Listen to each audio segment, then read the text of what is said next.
It's People magazine. Just act like you're busy. We are in the Oval Office in the White House, but not in Washington, D.C., at Tyler Perry Studios. The last time I was at the White House, it was during the Obama administration, and it was a wonderful, wonderful thing. And as I was, I can't say that. It was wonderful, it was wonderful. Somebody told me that, you better enjoy it because it's probably going to be your last time in here. So I had to build my own if I wanted to go back to the White House. So here I am. We built this White House for one of my new shows called The Oval on BET.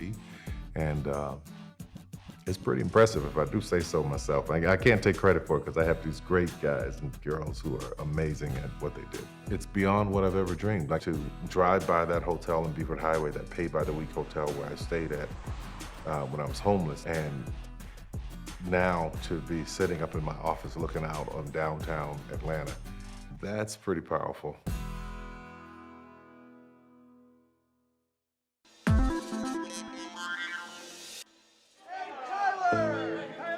He's a writer, actor, director, producer, philanthropist. But perhaps the phrase that describes Tyler Perry best is self-made mogul. I've been very, very fortunate to live on both sides of it, to be very, very poor and have nothing, and then to do really well, and to see the difference in the way I was living then and the way that I live now. Tyler's latest project is The Oval, a drama set in the White House, which he's filming at Tyler Perry Studios, his sprawling production compound in Atlanta. I think this is the only White House ever built on a lot. Like, what they'll usually do is build these things on a stage.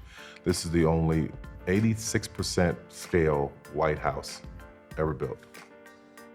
Every day and every weekend, there are 75, 200, 300 people who come take pictures in front of the fountain. I love to open it up and have them be able to come and tour all these locations that they want to see. I'd love to have a 3,500-seat theater here to do live performances, and a museum. And I think in the next 5 years, I'll get all this done. And if all of the touring income would support the foundation, the houses that I want to build for the homeless, then I would be very, very happy to have that happen. This is amazing. Oh, I love this. Right now, my biggest thing is I want to do here on the campus with another entrance, a compound for trafficked children and LGBTQ youth who have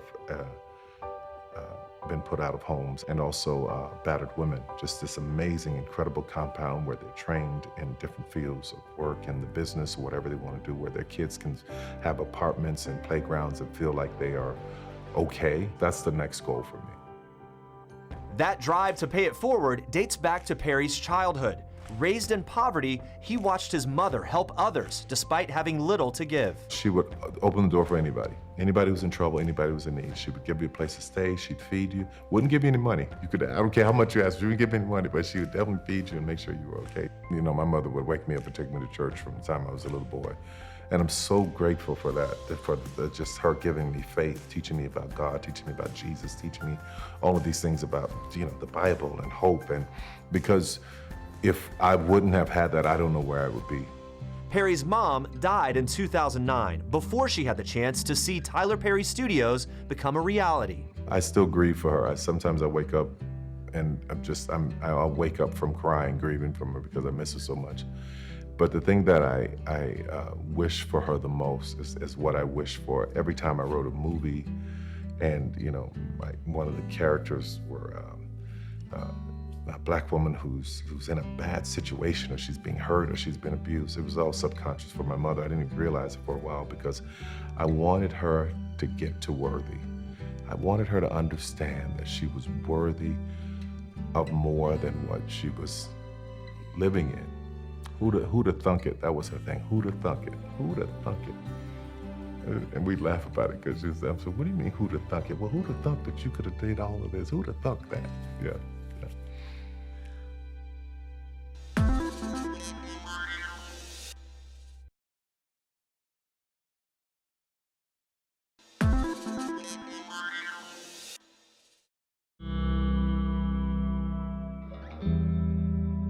I don't think I've ever felt safe or protected as a child.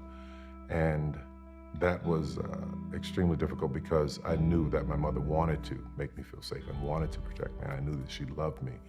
I definitely felt love from her, but safe and protected, I can't tell you. It's just like breathing. It was just always there. There was always tension. There was always hostility. There was always, you never knew which way the wind was going to blow with my father. Him being a functional alcoholic, the thing is, he had an incredible work ethic, and I promise, I believe I get my work ethic from him. He worked day and night, rain, sleet, snow, didn't matter, as a contractor, a subcontractor framing houses. But in the evening, come home and get drunk. Most of the times during the week, because he was working, it was pretty quiet. But the weekends were when the hell would start. Friday, Saturday, and Sunday, he would just be a whole other person. You also have talked about, actually with Oprah, your first sexual experiences were abusive. Rape, yeah. As a little boy who was molested by 3 different men and a woman before you were 10 years old and didn't even know what sex was, did it leave you confused? I didn't know what was happening. I didn't know what was going on or the far-reaching effects of it. But the way I was growing up, I just moved through it. Go on to the next thing. You're okay. Boys don't cry. Shut up. Move on. And unfortunately, what happens with men, and in my case, holding on to all of that, not knowing what to do with it. I didn't realize it at the time, but that's where my gift to write came from. It was in the heartache, in the hell, in the pain, in my mind, no matter what was happening to me, be it sexual abuse, whatever was happening at the time, in my mind, I could go and be somewhere else. Now, looking at where I am now, that's where I go to write. People, Oprah calls me a savant, in all affectionately, because I'll sit and I'll write the 25 episodes of the shows in 2 weeks. She's like, how do you do that? How do you sit and do that? And it's because of that happening to me as a child. Using my imagination, I could create these worlds and stay there for hours. It's like I'm a spectator in these beautiful, amazing worlds. So that's why I'm able to write so quickly. That's why I'm able to do things so quickly. It's going back to the trauma, using the trauma of that, and now it's become a gift, if that makes sense.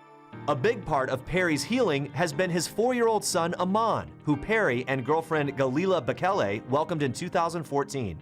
He's been my healer through all of this. So when I think about my father, I'm trying to look at it now through the lens of this beautiful person that I'm raising, but it makes it harder because I wonder, how could you be so cruel to something so pure? I was a kid. I was pure and happy and joyous inside of all of that hell. I guess nobody told you that I'm Madea. Mud to the damn D-E-A. You understand that? My son has not seen Madea yet, and I've been trying to keep it so. Listen, I can't wait for that conversation, but no, I'm sure some ratty-ass kid at school is going to tell him, your dad is Madea. So I don't know, we'll see what happens. When I'm on tour, we FaceTime sometime, and I was getting ready to answer FaceTime, and I looked at myself, you're in costume? No. So people are like, what's going on, Dad? Despite being one of the most successful franchises in Hollywood, Perry says he's keeping his promise to retire Madea at the end of this year. To have that franchise, I look at it 2 ways. You can look at it as the silliness, and the dress and the guy making everybody laugh. But I was also looking at it at the $2 billion franchise that it is, and what it has been able to afford me to be able to do, which is including owning this place and be able to hire the people that I have. So the only reason to do it even then was for what it was doing for the people, that she had something to say. I'm telling you, the messages and letters that I've gotten from people, one of my favorite ones, which was so powerful to me, is this woman who talked about wanted to commit suicide, and she got her kids together and brought them to a hotel, and she said, we're going to do anything you want to do. They said, we want to watch a Tyler Perry play. So she went and got a Madea play, played it, and she said by the end of the show, she was laughing and didn't want to die. For me, I got it then. I knew exactly what I was doing. That is it. Stay that course. Bringing joy and laughter and lifting people, stay that course. So as long as it's doing that, it had its purpose and its power. When it stops doing that, then it's gone for good. But as for right now, I'm done. So we'll see. Although running for office might be a really good thing for her to do. I can see her in here. My collar. I tell people who are in pain, who are struggling, who are trying to get through, and sometimes I can just see it in their eyes. It's like, listen, just keep going. One little step is a step, just one little step. Because if any of it had worked in my attempts to kill myself, I wouldn't have gotten to the other side of all the horror. I do believe that to everything there's an opposite. So for all of that pain and hell I was going through as a child, there had to be beauty.